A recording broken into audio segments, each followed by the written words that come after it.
முதலாக கொண்டு போய் சேர்த்தவர். நாம கூட்டணியில ஒன்றாக இருக்கின்றோம். பாரதிய ஜனதா கட்சியுடைய தலைவர்கள் தொண்டர்கள் இங்க இருக்கிறோம். அனைத்து இந்திய அண்ணா திராவிட முன்னேற்ற கழகத்துடைய தலைவர்கள் தொண்டர்கள் இருக்கிறோம். கூட்டணிகள் எல்லோரும் இருக்கின்றோம்.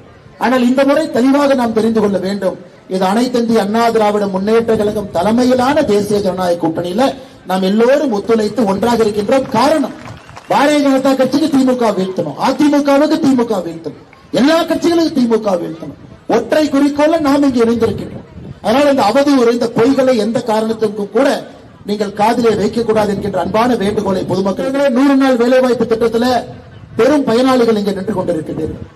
இன்னைக்கு திமுக காரன் பொய் பிரச்சாரம், பிஜேபி வந்துச்சுன்னா இந்த கூட்டணி வந்துச்சுன்னா, பிஜேபி வந்துச்சுன்னா இந்த கூட்டணி வந்துச்சுன்னா 100 நாள் வேலைவாய்ப்பு திட்டத்தை நிறுத்தி விடுவார்.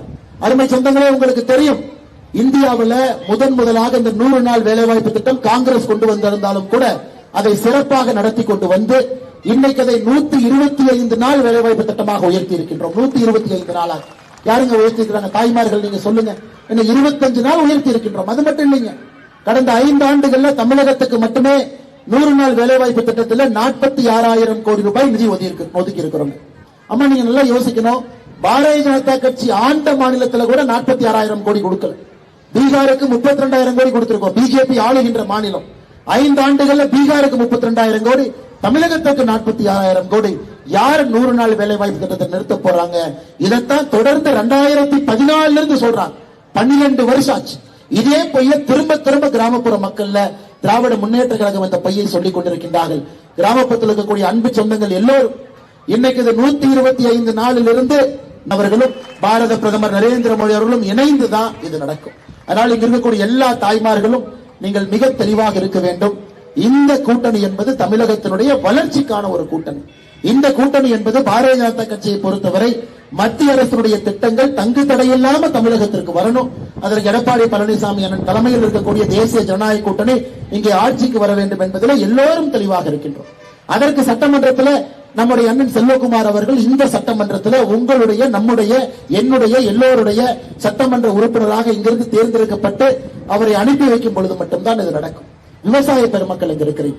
அருமை சொந்தங்களே, அதிமுக ஆட்சியில் இருந்த பொழுது 2021 ஆட்சி கட்டலிருந்து அதிமுக இறங்கிய பொழுது தமிழகத்தில் விவசாய பெருமக்கள் எத்தனை பேருக்கு நம்ம 6,000 ரூபாய் கொடுத்தோங்க?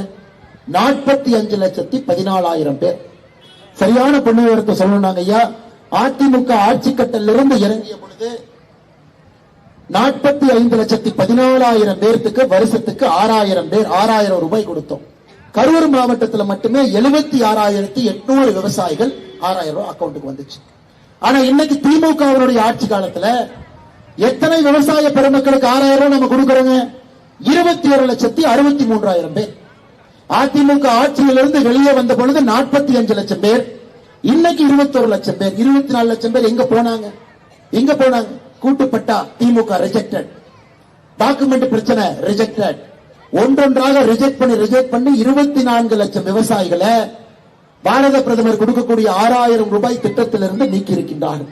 அதையும் நாம் திரும்ப கொண்டு வர வேண்டும் என்றால் நம்முடைய விவசாய சொந்தங்கள் எல்லாம் இந்த முறை அனைத்து இந்திய அண்ணா திராவிட முன்னேற்ற கழகம் தலைமையிலான தேசிய ஜனநாயக கூட்டணிக்கு நீங்கள் வாய்ப்பளிக்கும் பொழுதுதாங்க ஐயா திரும்ப இந்த 24 லட்சம் பேருக்கு நம்ம கொண்டு வரும். காரணம், விவசாயத்திற்கு எதிரான ஒரு கட்சினா திராவிட முன்னேற்ற கழகம். நம்முடைய முதலமைச்சர் ஐயா ஸ்டாலின் அவங்க இருக்கிறாங்க. இன்னொரு பக்கம் எடப்பாடி பழனிசாமி இருக்கிறாங்க. இப்ப ஸ்டாலின் ஐயா முன்னாடி ஒரு மாட்டை கொண்டு வந்து நிறுத்தினீங்கன்னா காம்பில் இருந்து பால் வருதா, கொம்பில் இருந்து பால் வருதான்னு கூட தெரியாது. அவர் எப்படி விவசாயத்தை நிர்வகிப்பார்? அவர் எப்படி விவசாய பெருமக்களுக்கு ஒரு வாழ்வுரிமை கொடுப்பார்?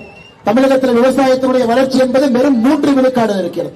ஆனா இன்னொரு பக்கம் விவசாயியாக இருக்கக்கூடியவர், ஒரு கிராமத்திலிருந்து வந்திருக்கக்கூடிய எடப்பாடி பழனிசாமி என்னவர்களுக்கு இந்த முறை நாம் எல்லோரும் சேர்ந்து ஒரு பெரிய வாய்ப்பை தமிழகத்தினோட முதலமைச்சராக நீங்க கொடுக்கணும்னா இந்த சட்டமன்ற உறுப்பினர் தேர்ந்தெடுத்தா மட்டும்தான் அண்ணன் அவர்கள் அங்கே முதலமைச்சராக வர முடியும் என்பதில் நாம் எல்லோரும் தெல்ல தெளிவாக இருக்க வேண்டும். அருமை சொந்தங்களே, வெறும் பொய்யாக பேசுகின்றார்கள். வெறும் பொய்யாக மட்டும் நம்முடைய முதலமைச்சர் பேசுறாங்க. கனிமொழி அக்காவை பொறுத்தவரை நைட்டு தூங்கிட்டு காலையில எந்திரிக்கிறாங்க. கனிமொழி அக்காவுக்கு கனவுல வர்றதெல்லாம் காலைல மைக்ல வந்து பேசுறாங்க. அவங்க சொல்றாங்க, தமிழ்நாட்டுல சிலிண்டர் பஞ்சத்துல எல்லாம் ரோட்ல நின்று இருக்கிறாங்க அப்படின்னு. நீங்களே தாய்மார்களே சொல்லுங்க, நீங்க புக் பண்ணீங்கன்னா 25 நாளை கழிச்சு நீங்க புக் பண்ணலாம். ஒரு சிலிண்டர் புக் பண்ணா யாருக்காவது 10 நாளைக்கு மேல சிலிண்டர் வருது, நீங்க கை தூக்குங்க. எல்லோருக்குமே சிலிண்டரை கொண்டு வந்து கொண்டிருக்கின்றோம். இன்னைக்கு கூட இந்தியன் ஆயில் கார்பரேஷன் சேர்மன் சென்னையில சுற்றுப்பயணத்தில் இருக்கிறாங்க. பாகிஸ்தான்ல பெட்ரோல் விலை 45% உயர்ந்திருக்கிறது இந்த வளைகுடா போருக்கு பிறகு. ஸ்ரீலங்கால 40% உயர்ந்திருக்குதுங்க. இந்தியாவில் ₹1 கூட பெட்ரோலை உயர்த்தாம பாரத பிரதமர் நரேந்திர மோடி அவர்கள் அத்தனை பிரச்சனையும் சமாளித்து மக்களோடு நின்று கொண்டிருக்கின்றார். ஆனா இவங்க டீசலுக்கு ₹4 மானியம் கொடுக்கின்றோம் என்று சொல்லி ₹1 கூட கொடுக்காம காலம் தாழ்த்தி ஆட்சியினுடைய முடிவுக்கு வந்துவிட்டு நம்ம மீது குற்றம் சுமத்தி கொண்டிருக்கின்றார். அருமை சொந்தங்களே, எங்கேயும் எந்த பிரச்சனையும் இல்ல. காங்கிரஸ்காரங்க ஒரு 4 நாள் சிலிண்டர் தலையில வச்சு சுத்திட்டு இருந்தாங்க. மக்கள் யாரும் சேரவில்லை என்று சிலிண்டரை இறக்கி வச்சுட்டாங்க. கனிமொழி அவர்கள் அவங்க 2 சிலிண்டர் தூக்கிட்டு இருக்கிறாங்க. எங்கேயும் சிலிண்டர் தட்டுப்பாடு யாருக்கும் இல்லை என்பது உறுதி. அது உங்களுக்கு தெரியும் அருமை சொந்தங்களே. இந்த நேரத்தில் எலெக்ஷன் நேரத்தில் பொய்யையும் அவதூறையும் பேசுவதற்காக முழு நேர வேலையாக நம்முடைய முதலமைச்சர் அவர்கள் இந்த வேலையை செய்து கொண்டிருக்கின்றார். அருமை சொந்தங்களே, இன்னைக்கு உங்களுக்கு தெரியும், இன்னைக்கு இளைஞர்கள் இங்க இருக்கிறீங்க, முதல் தலைமுறை வாக்காளர்கள் இங்க இருக்கிறீங்க. கரூர்ல உங்களுக்கு தெரியும் 41 பேர் ஒரு கொடூரமான நிகழ்வுல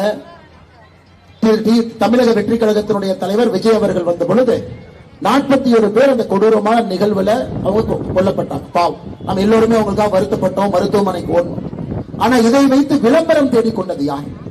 இதை சைலண்டா எதை எதிர்பார்க்காம மருத்துவமனைக்கு போய் உதவி செய்தது அண்ணன் விஜயபாஸ்கர் அவர்கள் நின்று கொண்டிருக்கின்றார்கள். நம்முடைய எல்லா கட்சியினுடைய தலைவர்கள் இங்கே நின்று கொண்டிருக்கின்றார்கள்.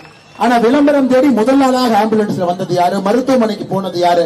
இன்னைக்கு சிபிஐ என்கொயரிக்கு கூப்பிட்டவுடன் திரு செந்தில் பாலாஜி அவங்க கேட்கிறாங்க, என்னை மட்டும் ஏன் கூப்பிடுறீங்க, விஜயபாஸ்கரை கூப்பிடுங்க, 2 பேரும் சேர்ந்து போறோம். அதனால திரு விஜயபாஸ்கரனை பொறுத்தவரை தெளிவாக இருக்கின்றார். கூப்பிடுங்க, நான் வர்றேன், எனக்கு ஒன்றும் பிரச்சனை இல்லை. நான் தெளிவா வந்து எப்ப நான் வந்தேன், என்ன நடந்தது எல்லாத்தையும் நான் சொல்றேன். ஆனா ₹10 பாலாஜி என்று சொன்னவுடன் சிறப்பு அப்பதான் பறக்க ஆரம்பித்தது. அதன் பிறகு என்ன நடந்ததுங்கிறது சிபிஐ காரங்க நீங்க கண்டுபிடிங்க. அதனால நீங்க எல்லாத்தையும் கூட்டி கழிச்சு பாருங்க. யாரும் அவ்வளவு எளிதாக தொகுதியை மாறி எல்லாம் போக மாட்டாங்க. எல்லோருக்குமே பிரச்சனை, கரூர்ல பிரச்சனை அவங்களுக்கு தெரியும். நெருக்கி விட்டார்கள் இந்த பகுதியில் அண்ணன் விஜயபாஸ்கர் அவர்கள். கரூர் மாவட்டத்தை பொறுத்தவரை இந்த தீய சக்தி திராவிட முன்னேற்ற கழகத்தை இங்கிருந்து அப்புறப்படுத்த வேண்டும் என்பதிலே மிக கடினமான ஒரு வேலையை செய்து கொண்டிருக்கின்றார்கள். ஆனால் இந்த முறை நம்ம கரூர் தொகுதியில 4 இடத்திலும் கூட அனைத்து இந்திய அண்ணா திராவிட முன்னேற்ற கழகத்தினுடைய வெற்றி வேட்பாளர் நின்று கொண்டிருக்கின்றார்கள். அரவக்குறிச்சியில, கிருஷ்ணாயபுரத்துல, குளித்தலையில, கரூர்ல பாரதிய ஜனதா கட்சியினுடைய தொண்டர்கள் நாம் புரிந்து கொள்ள வேண்டும். அருமை சொந்தங்களே, நாம் இந்த நேரத்தில் மிக தெளிவாக ஒற்றை கருத்தில் இருக்கும். பாரத பிரதமர் நரேந்திர மோடி அவருடைய முடிவு நமக்கு திமுக வேண்டாம் என்கின்ற முடிவு.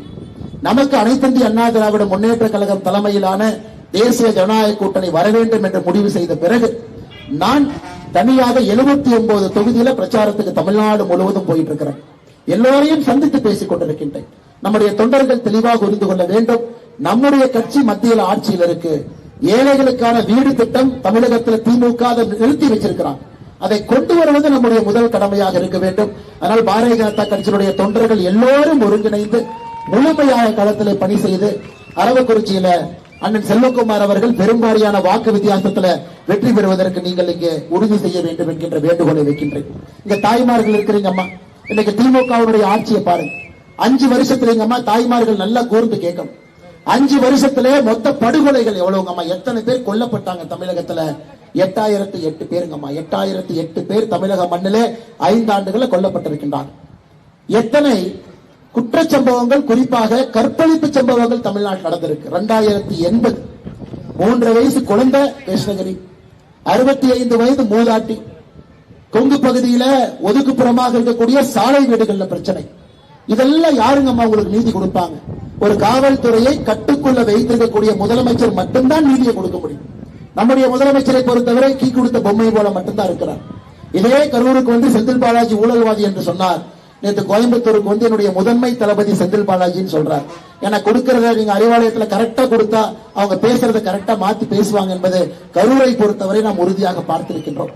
இந்த முறை காவல்துறையை கட்டுக்குள்ள வைத்திருக்கக்கூடிய, காவல்துறைக்கு சுதந்திரம் கொடுக்கக்கூடிய ஒரு நல்ல முதலமைச்சர் நமக்கு வேண்டும். அதற்கும் அண்ணன் எடப்பாடி பழனிசாமி அவர்கள் நம்முடைய முதலமைச்சராக பொறுப்பேற்க வேண்டும். அதெல்லாம் தெல்ல தெளிவாக இருக்க வேண்டும். பாரத பிரதமர் நரேந்திர மோடி அவர்களே இங்க வந்து பேசிக்கிட்டு இருக்காங்க. குறிப்பாக இங்க இருக்கக்கூடிய நிறைய பிரச்சனைகள் இருக்குதுங்க. அமராவதி அணையினுடைய ஓரிநீர் பிரச்சனை, ஆட்சி முடியும் தருவாயில அண்ணன் விஜயபாஸ்கர் அவர்கள் அப்ப எடப்பாடி என்கிட்ட சொல்லும் பொழுது அந்த திட்டத்தை எப்படியாவது கொண்டு வர வேண்டும் என்று முயற்சி செய்து திராவிட முன்னேற்ற கழகத்தினுடைய ஆட்சி காலத்தில் எதுவும் நடக்கல. அதை நாம செய்யணுங்கம்மா.